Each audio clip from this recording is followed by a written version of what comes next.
My son Eli was born in a small town back home in Hyden, Kentucky, just a small hospital. He was probably an hour old or an hour and a half old when I noticed this jerking, twitching, stiffening, whatever it was at the time that Eli was doing. Eli's circumstances was quite a bit different than a lot of what we hear with somebody with autism or epilepsy. Eli has a special form of Dravet syndrome with a mutated gene. And the big thing about Eli is, at the time in the medical system in the United States, there was no other case like Eli Wooten.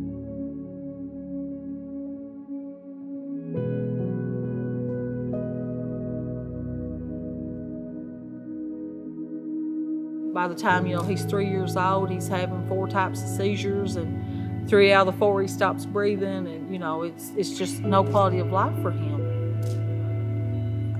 I knew there was no cure for this. There was no fixing him. We would have to deal with this the rest of our lives. We take, as parents, when we have children, we take for granted that these kids are going to talk, they're going to do this, they're going to do that. Sometimes there are children out there that don't have that same quality of life. I said, Lord, you got 2 options.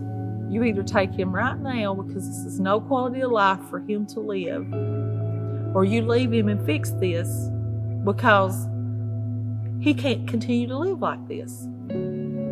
We found Eli through an article in the Lexington Herald. John Salzman is the president of Green Remedy, and he asked me, he said, find this family. And so I went to Facebook. I went to just all your social media, just hunting. It took me about 3 days, and I found a little picture of this little red-headed boy.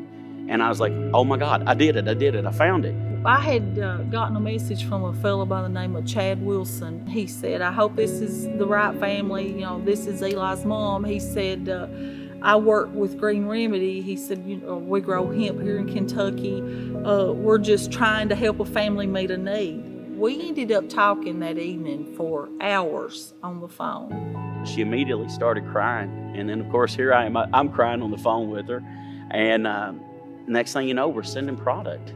And it's just a matter of 2 or 3 days. She is calling and saying, Eli's not having seizures anymore. In 2 days, we got words. Mom, daddy, bye-bye, car.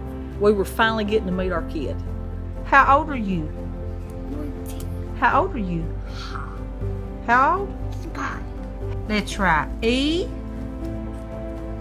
L I. Trace it. He was just picking up words, and he was comprehending, and he was expressing himself, and he was just like a different kid. And we've never looked back. If it wasn't for Chad and those fellas, I honestly don't think Eli would be here. I hope that we can use this for education, because there are thousands of children, hundreds of thousands of children out there in the same storyline that Eli and his family were in. I'm just thankful that Eli has responded to CBD and this amazing plant, and his life is better because of it, and he'll have a different life than he had laid out before him. Eli's story and his success of his life showed us that we could help other people improve theirs. This motivated us to start the Green Remedy Foundation to help other people in our community. The Green Remedy Foundation will allow us to partner with groups like Eli's Hope.